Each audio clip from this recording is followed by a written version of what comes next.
ፖለቲከኛና የቀድሞ የሰላም ሚኒስትር ዴኤታ የነበሩት አቶ ታዬ ደንደአ በሚገኙበት ማረሚያ ቤት የረሃብ አድማ በማድረግ ላይ መሆናቸው ተገለጸ።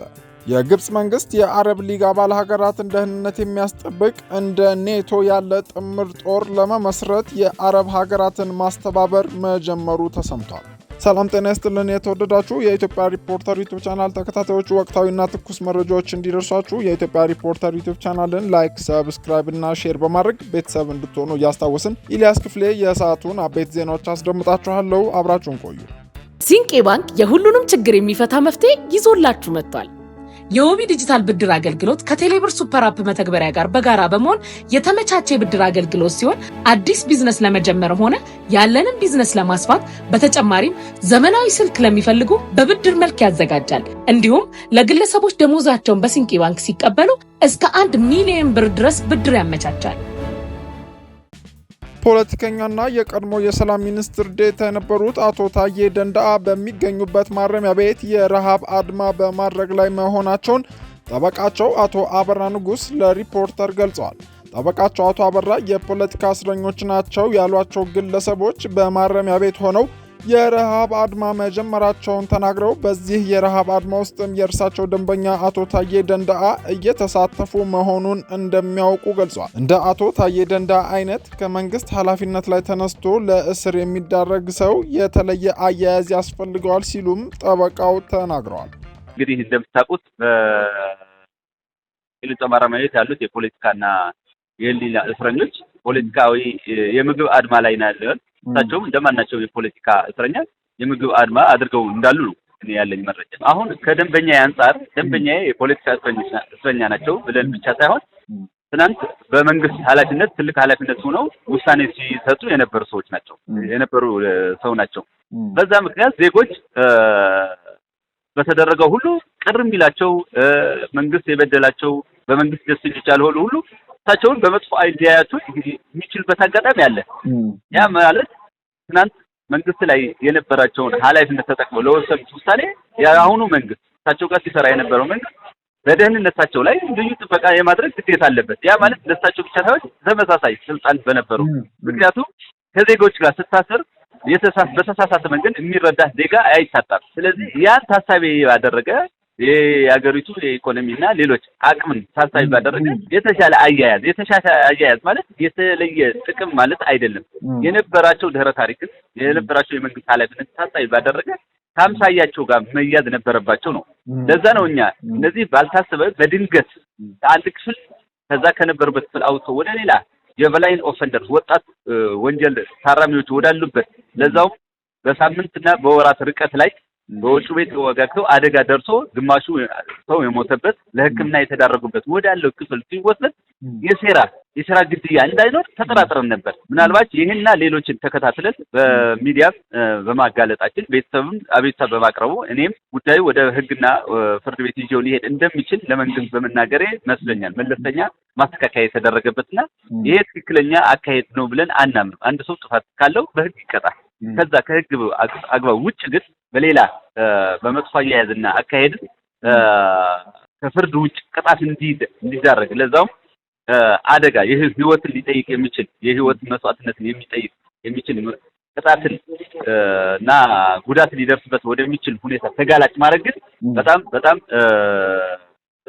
ስርዓት የጎደለው አካሄድ ነው ብለን ነው የምናስበው። ያው ፊዚካሊና ሜንታሊ እንደምትለው ነው። አሁን አደጋና ሲያንዣብብህ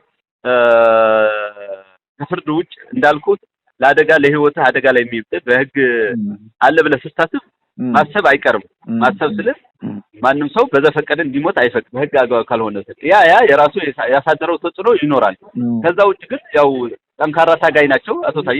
ዛሬ አይደለም የታሰሩት። ባለፈው ስርዓቱ ለ10 ዓመት ያክል ታስረው በታጋይነታቸው በፖለቲካው ግናቸው ታስረው የተፈቱና ኋላም የስርዓት ለውጥ እንዲመጣ ትልቅ አስተዋጽኦ ያደረጉ ኢትዮጵያዊ ታጋይ ናቸው፣ የሰላማዊ ታጋይ ናቸው። ስለዚህ ልምዳቸውን ተጠቅመው ራሳቸውን የማረጋጋት አቅም ያላቸው ሰው ናቸው። ከባለፈው ከተፈጠረው ድንገተኛና አደገኛ አካሄድ ውጭ በህግ ጥላ ስር ሆኖ የሚደርስባቸው ተጽዕኖ የመቋቋም አቅም ያላቸው ሰው ናቸው። እኔ እስካየኋቸው ድረስ በመልካም ሁኔታ አሉ። የተፈጠረውን ትተን ማለት ነው። ይሄ ነው ያለኝ። አቶ ታዬ ደንደአ በሚገኙበት ማረሚያ ቤት ከአንድ ወር በፊት ደህንነታቸውን ታሳቢ ያደረገ አያያዝ ማድረግ ባለመቻሉ ለሚመለከታቸው አካላት ቅሬታ ማቅረባቸውንና ይህንንም ተከትሎ ማስተካከያ መደረጉንም ጠበቃቸው አክለው ገልጸዋል። የግብጽ መንግስት የአረብ ሊግ አባል ሀገራትን ደህንነት የሚያስጠብቅ እንደ ኔቶ ያለ ጥምር ጦር ለመመስረት የአረብ ሀገራትን ማስተባበር መጀመሩ ተሰምቷል። የአረብ ሀገራት ጥምር ጦር የመመስረቱን እቅድ ያቀረቡት የግብፁ ፕሬዝዳንት አብዱልፈታህ አልሲሲ ሲሆኑ ጥምር ጦሩም በግብጽ የጦር ጀነራሎች እንዲመራ በግብጽ በኩል ፍላጎት መኖሩ ተመላክቷል። የሚመሰረተው ጥምር ጦር የአረብ ሀገራትን ደህንነትና መረጋጋት የሚያረጋግጥ እንዲሁም በአረብ ሀገራት ላይ የተጋረጠ የደህንነት ስጋትን የመቀልበስ ኃላፊነት እንደሚኖረው ጀሩሳሌም ፖስትን ጨምሮ በርካታ ዓለም አቀፍ ሚዲያዎች ዘግበዋል። እርምጃውን ከእስራኤልና ከሐማስ ጦርነት እንዲሁም በዚህ ሳምንት በካታር ዶሃ የሚደረገውን የአረብና እስላማዊ ጉባኤ ጋር በርካቶች እያገናኙት ቢሆንም ግብጽ የኔቶን አምሳያን በመፍጠር የአረብ ሀገራትን የጋራ ጦር ኃይል እንዲኖራቸው እንቅስቃሴ ጀምራለች ተብሏል። መቀመጫውን ለንደን ያደረገ አልቁድስ አልአረቢ የተባለ ድረገጽ ፕሬዝዳንት አብዱልፈታህ አልሲሲ ጥቃት የሚደርስባቸውን የትኛውንም የአረብ መንግስታት ለመጠበቅ ለሚያስችለው ፈጣን ምላሽ ሰጪ ኃይል የአረቦችን ድጋፍ መልሶ ለማቀናጀት እየሰሩ እንደሆነና ሐሳቡን ከቅርብ ጊዜ ወዲህ በዲፕሎማሲያዊ ግንኙነቶች ላይ እያንጸባረቁ ቆይተዋል ተብሏል። ብዙሃን መገናኛዎቹ ጉዳዩን በሁለት መንገድ በዋናነት እየዘገቡት ሲሆን በአንድ በኩል ወቅታዊውን የሐማስና እስራኤል ጦርነት በማንሳት ለእስራኤል ስጋት የሚሆን እንቅስቃሴና እርምጃ አድርገው ሲስሉት፣ በሌላ በኩል ደግሞ ለአረብ ሀገራት የደህንነት ዋስትና በማድረግ ራስን የመከላከል እርምጃ አድርገው እያሰራጩት ይገኛሉ።